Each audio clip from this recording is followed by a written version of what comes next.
Hello प्रेक्षकांनो, आज आपण ठरलं तर मग या मालिकेचा आजचा म्हणजे 1 जुलैचा रिव्ह्यू ऐकणार आहोत. तर खूपच भयानक आणि थरारक असा रिव्ह्यू दाखवलेला आहे. तर हा रिव्ह्यू तुम्ही नक्की ऐका. तुम्हाला ही मालिका आवडते का ते सुद्धा कमेंटमध्ये सांगा. तर पहिल्यांदा सायली ही देवाच्या पाया पडत असते आणि देवाला म्हणत असते, देवा मी जे करते ते बरोबर तरी आहे ना. मी आज पहिल्यांदा आईशी आणि पूर्णाजीशी खोटं बोलले, पण देवा तुला माझा हेतू माहिती आहे ना. प्रतिमात्या आणि रविराज काकांना सुद्धा मी अजून काही सांगितलेलं नाही, पण जी मी करणार आहे त्यात मला यश दे देवा, तू माझ्या पाठीशी राहा असं म्हणते आणि देवाच्या सायली पाया पडत असते. आणि तेवढ्यात गणपतीच्या वरी ठेवलेलं फूल हे खाली पडतं आणि सायलीला ते पाहून तर खूप आनंद झालेला असतो. तुम्हाला सुद्धा असं होतं का प्रेक्षकांनो? तर आता इकडे प्रतापराव आणि अश्विन गाडीत असतात आणि अश्विन म्हणतो, तुम्ही अचानक मला भेटायला कसं काय डॅड? तेव्हा किती छान आहे ना प्रेक्षकांनो. हे पहा, अशा प्रकारचे नाते जर असतील ना तर नात्यात कधीच दुरावा येणार नाही आणि एकमेकाला साथ तर एकमेकाची खंबीर साथ तर असतेच. तेव्हा प्रतापराव म्हणतात, अरे काही नाही रे, तुझ्याशी थोडंसं बोलायचं होतं. तेव्हा अश्विन म्हणतो, काय झालं, काही प्रॉब्लेम झाला आहे का? तेव्हा प्रतापराव म्हणतात, छे प्रॉब्लेम कसला होणार आहे? प्रॉब्लेम रिलॅक्स, प्रॉब्लेम वगैरे काही नाही रे. अरे काय रे, फक्त प्रॉब्लेम असला तरच मी तुझ्याशी बोलायचं का? म्हणजे तुझा बाप म्हणून तुझ्याशी अशाच गप्पा नाही मारू शकत का? असं म्हणतो. तेव्हा अश्विन म्हणतो, हो पण आज तुम्ही फक्त गप्पा मारायला माझ्या हॉस्पिटलपर्यंत नक्कीच नाही आलात. तुम्हाला मम्माने प्रियाबद्दल सगळं सांगितलेलं आहे. तेव्हा प्रतापराव म्हणतात, त्याचंच मला खूप जास्त वाईट वाटतंय रे. तेव्हा कसं आहे ना, तशी प्रियासारखी मुलगी प्रियामुळे वाईट वाटणं साहजिक आहे. प्रतापराव म्हणतात, प्रिया कशी वागली त्याच्याशी मला काही देणं घेणं नाही, त्याचा काही संबंधही नाही. मला या गोष्टीचं वाईट वाटते की या सगळ्या गोष्टी तुझ्या मम्माकडून मला सगळ्या कळल्या, तुझ्याकडून नाही. अश्विन म्हणतो, तुम्ही तिथे नव्हता ना डॅड? आता प्रतापराव म्हणतात, फोन तर होते ना, एक कॉल करायचा होता. डॅड मला काही तुमच्याशी महत्त्वाचं बोलायचं आहे, सगळी कामं टाकून आलो असतो ना रे. तेव्हा अश्विन म्हणतो, मी इतक्या चुका केल्यात ना डॅड, मला त्याचं ओझं तुमच्यावर नाही टाकायचं. प्रतापराव म्हणतात, अश्विन मुलं आमच्याबरोबर मनमोकळे का करतात ना, बोलत नाही ना, याचा जास्त ओझं वाटतं आम्हाला. कुठल्याही परिस्थितीत आम्ही तुमच्या पाठीशी खंबीरपणे उभे राहणार आहोत, हा विश्वास तुम्हाला का नाही वाटत? अश्विन मला तुमचा बाप होण्यापेक्षा तुमचा मित्र व्हायला जास्त आवडेल. बरं मला सांग, प्रियाबद्दल आणि तिच्या बाळाबद्दल तुला काय वाटतं? कुठलीही आठवणसुद्धा ठेवू नकोस असं म्हणतोस. मी अगदी मनापासून सांगतो, प्रियाबद्दल आणि तिच्या बाळाबद्दल मला काहीही वाटत नाही आणि या बाबतीत मी ठाम आहे. तिच्या पोटातलं बाळ माझं नाही आहे. प्रतापराव म्हणतात, अश्विन हे बघ, घरातल्या सगळ्यांनाच तू सांगितलंयस की प्रियाचा विषय बंद करायचा, पण तो विषय तू अजूनही तुझ्या मनातला काढून टाकलेला नाही आहेस, हो ना? अरे एखादी मुलगी वाईट वाटली म्हणून जगातल्या सगळ्या मुली वाईट होत नाहीत. अश्विन म्हणतो, मला आता कोणावरही विश्वास ठेवायला खूप भीती वाटते. प्रतापराव म्हणतात, अश्विन एक गोष्ट लक्षात ठेव, तेव्हा ज्या गोष्टीतून बाहेर पडू शकशील, जेव्हा तुझ्या आयुष्यातील मोकळी जागा कोणीतरी भरून काढेल. अश्विन म्हणतो, ओ नाही डॅड, प्लीज तुम्ही असा विचारसुद्धा करू नका, जवळजवळ अशक्य आहे. प्रतापराव म्हणतात, जवळजवळ अशक्य आहे ना? अशक्य तर नाही आहे. म्हणजे माझा एक अश्विन, यातून बाहेर पड, अशी आयुष्याची नव्याने सुरुवात कर. तुझ्या मनात जर काही शंका असेल तर माझ्याबरोबर बोल, तुला रडावं वाटत असेल तर माझ्या खांद्यावर डोकं ठेवून रड असं म्हणतात. आणि मग मनातल्या मनात कुजू नकोस. तेव्हा अश्विन खरंच प्रतापरावांच्या खांद्यावर डोकं ठेवतो आणि रडत असतो आणि म्हणत असतो, थँक्यू. माझ्या आयुष्यात पुढे काय होईल ना मला माहिती नाही, पण तुमचा हात माझ्या पाठीवर आहे ना, या कॉन्फिडन्सने मला खरंच खूप बरं वाटतंय. तर आता प्रतापरावसुद्धा त्याला मिठी मारतात आणि हातानेच, असं किती छान आहे ना हे नातं. अशा प्रकारचे नाते असतील तर घरातलं वातावरणसुद्धा खूप छान असतं. आणि आता इकडे अर्जुन म्हणतो, आपण जसा प्लॅन केला आहे ना तसंच होऊ दे आणि ऐन टायमाला तू प्लॅन चेंज करू नकोस असं सायलीला सांगत असतो. सायली म्हणते, तुम्ही जसं सांगितलं ना तसंच करणार आहे. आणि मग अर्जुन म्हणतो, ओके, आणि जर तुला मध्ये भीती वाटली आणि असं वेगळं काहीतरी वाटलं तर मला लगेच फोन कर, मी मागेच असेल. हो म्हणते सायली. आणि मग तुम्ही खेळणे आणलेत ना, सायली म्हणते. आणि मग अर्जुन तो खेळणं सायलीला देतो. सायली त्या खेळण्याकडे पाहते आणि तिला परत एकदा डोळे झाकते आणि तिला अंदूक अंदूक सगळं आठवतं. अर्जुन लहानपणीचा म्हणतो की डोंट क्राय, पाहिजे का तुला टॉय? आणि मग अर्जुन तो टॉय देतो तन्वीला. आणि सायलीला बाय बाय असं आठवत असतं, अंदूक अंदूकच सगळं काही आठवत असतं. आणि मग इथे संगीत सुरू झालेलं आहे. आणि मग तेवढ्यात येतात रविराज आणि प्रतिमात्या. चला निघायचं का असं म्हणतात. आणि मग सायली म्हणते अर्जुन तर बरं मला एक काम आहे, मी निघतो असं म्हणतो. आणि मग रविराज ठीक आहे नंतर. आणि अर्जुन तिथून जात असतो. आणि मग रविराज म्हणतो चला. तेव्हा प्रतिमात्या म्हणतात सायली तू पुढे बस, तुला हादरे बसणार नाहीत. तेव्हा रविराजसुद्धा म्हणतात हो ठीक आहे ना, तू पुढेच बस म्हणजे तुला धक्के बसणार नाहीत. तेव्हा सायली म्हणते नाही नको, मी मागेच बसते, तुम्ही दोघे ना पुढे बसा, कारण असंच मला आता पुढे बसावंसं नाही वाटत आणि मला जसं वाटेल ना तसंच आपण करायचं ठरवलं ना. तेव्हा प्रतिमात्या म्हणतात बस म्हणतात. आणि मग रविराज आणि प्रतिमा पुढे बसतात आणि सायलीही पाठीमागे बसते. आणि सायली बसले एकदा देवाच्या पाया पडत असते. आपणही असंच करतो ना प्रेक्षकांनो, काही जरी झालं तरी देवाच्या पाया पडत असतो आणि चांगलं काम करायला चाललो तरी परत परत देवाच्या पाया पडतो. आणि मनात तर धाकधूक असतेच. तसेच सायलीच्यासुद्धा मनात धाकधूक आहे आणि तशीच पण देवाच्या पाया पडून बसली. आता इकडे राकेश आलेला आहे, लपून बसलेला असतो आणि बाहेर येतो आणि बघतो की खाली ऑइल सांडलेलं आहे. तो ऑइलला धक्का लावतो आणि हाताला लावून घेतो आणि वास घेतो. आणि वास घेतल्यानंतर तो हसत असतो. आणि रविराज, प्रतिमा आणि तन्वी किल्लेदार तुम्हाला कायमचं बाय बाय आणि हसत असतो तो जरा. आणि त्याला आठवतं की त्यांनी त्या गाडीचे ब्रेक कसे फेल केले आहेत. आणि मग इथे ऑइल गळत आहे आणि तो म्हणतो आता थेंब थेंब गळून ब्रेक ऑइल संपेल आणि गाडी धमाका होईल असं म्हणतो. आणि तो हसत असतो. ही बातमी लवकरच लोकांना द्यायला हवी असं म्हणत असतो. आणि तो चाललेला आणि मग गेलेला असतो जेलमध्ये. आणि आता इकडे गाडीमध्ये सायली, प्रतिमात्या, रविराज चाललेले असतात आणि एकदमच वारं आलेलं असतं. प्रतापराव म्हणतात अचानक वारं कसं काय सुटलं? तेव्हा प्रतिमात्या म्हणतात पाऊस येत आहे वाटतं, यावर्षी उशीरच झाला आहे पाऊस यायला. तेव्हा रविराज म्हणतात पाऊस नाही वादळ येईल असं वाटतंय. आणि मग गाडी चाललेली असते असं दाखवतात. आणि मग अर्जुन म्हणतो अचानक वातावरण कसं काय बदललं, सगळं ठीक होईल ना? देवी आई प्लीज माझ्या बायकोची आणि माझ्या बाळाची रक्षा कर असं म्हणतो. आणि मग देवी आईला दाखवलेलं असतं. अर्जुनला सुद्धा खूप काळजी वाटते प्रेक्षकांनो. आणि आता हा ऑक्सिजनचा थरार असा रंगवलेला आहे. तेव्हा रविराज म्हणतात सायली आपल्याला नक्कीच इथूनच जायचे ना? तेव्हा सायली म्हणते हो आपल्याला ह्याच रस्त्याने पुढे जायचे.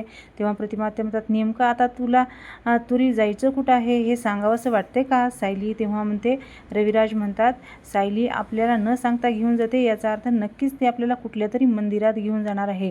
सायली म्हणते हो ह्याच रस्त्याला पुढे एक मंदिर आहे, तिथे आपण जातोय. पण आता प्रतिमात्या म्हणते ठीक आहे, पण कुठल्या तरी रस्त्याने जाता आलं असतं तर बरं झालं असतं ना? अहो जरा सावकाश चालवा गाडी असं प्रतिमात्या म्हणतात. तेव्हा रविराज हो असं म्हणतात आणि हळूहळू ब्रेक ऑइल गळत असतं. आणि मग इकडे आता सुभेदारांच्या घरी काहीतरी बाऊल घेऊन त्याच्यामध्ये बसलेले असतात. काही शेंगा काहीतरी आहेत वाटतं, त्या शेंगा घेऊन बसलेल्या असतात. कल्पनाताई, अस्मिता आणि मग विमललासुद्धा ये तू सुद्धा म्हणतात. आणि मग तिघीजणसुद्धा बसलेले असतात.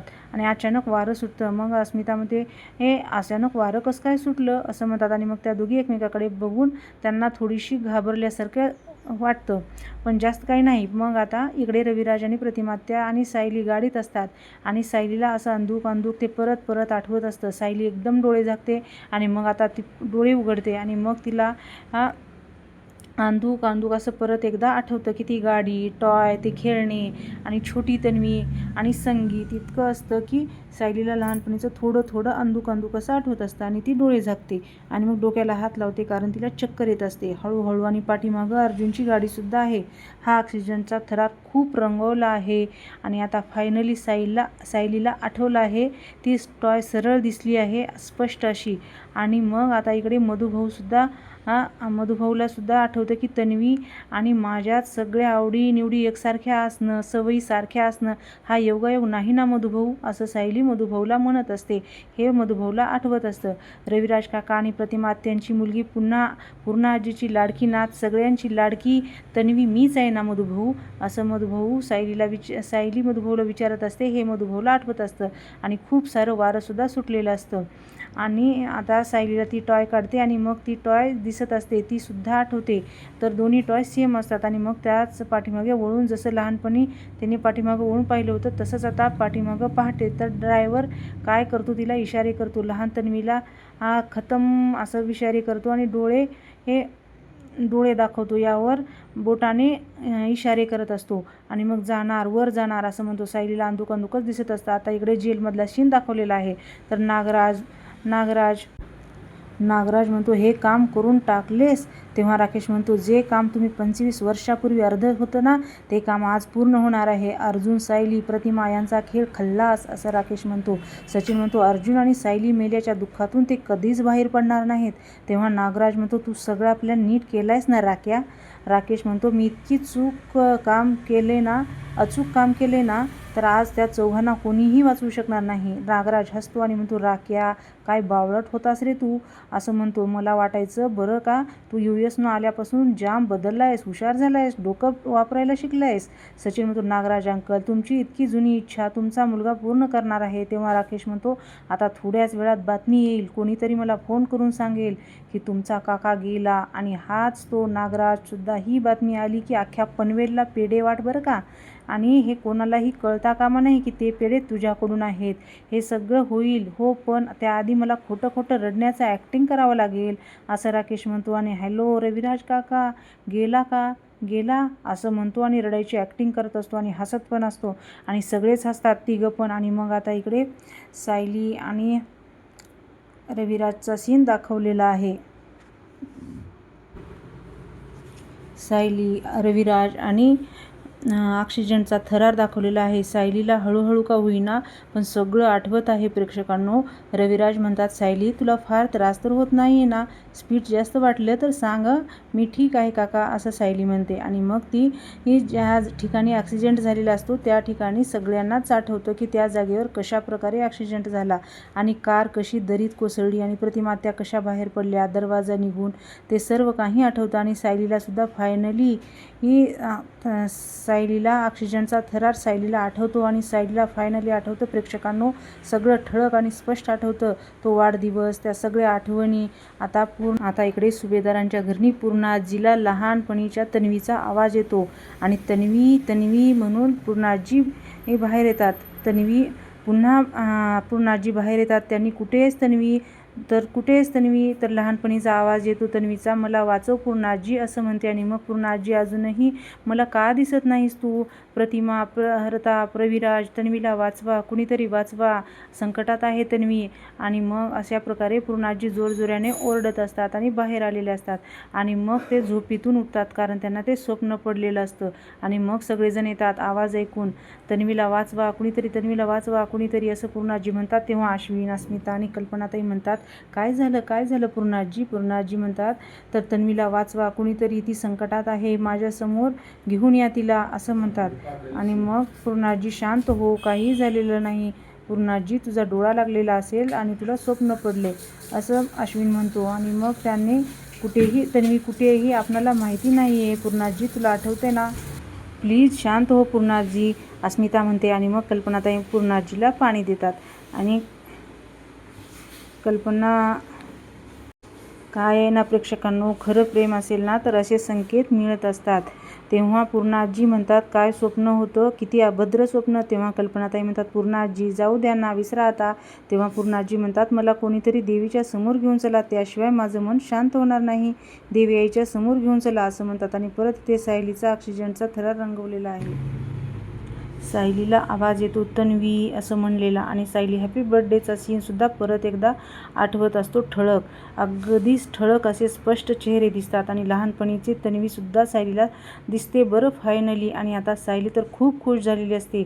तेव्हा लहानपणीला हाय, हॅलो असं अर्जुन आणि सायली एकमेकाला म्हणत असतात, ते सुद्धा स्पष्टपणे आठवतं आणि दिसतं. आणि आता अर्जुनचं ऑक्शन करलेलं ते सुद्धा आठवतं. आणि सायलीला तर खूप आनंद झालेला आहे प्रेक्षकांनो. आणि अर्जुन तन्वीच्या गळ्यात ते लॉकेट घालतो आणि हे सुद्धा सायलीला आठवतं लहानपणीचं, आणि ती खूप खुश होते. आणि मग ते पहिल्यांदा हा चेहरा मला इतका स्पष्ट दिसतोय म्हणून तेच आपला आजचा भाग संपतो, असं सायली म्हणत असते. आणि मग आता पुढे रविराज म्हणतात, ब्रेक लागत नाही. प्रतिमा त्या म्हणतात, सावकाश असं म्हणतात. तेव्हा अर्जुन येतो, सिनियर, आय एम सीनियर असं म्हणतो आणि तो स्पीड कमी कर असं म्हणतो आणि तो गाडीच्या समोर असतो आणि सायलीला सगळं फायनली आठवलेलं असतं बरं का प्रेक्षकांनो. आणि अर्जुन रविराजच्या गाडीसमोर आपली गाडी आणून लावतो आणि मग इथेच आपला आजचा प्रोमोसुद्धा संपतो. तुम्हाला हा भाग कसा वाटला? आवडला असेल तर लाईक करा, शेअर करा आणि सबस्क्राईब करायला विसरू नका. प्रेक्षकांनो, तुम्ही हा व्हिडिओ शेवटपर्यंत बघितला त्याच्यासाठी धन्यवाद.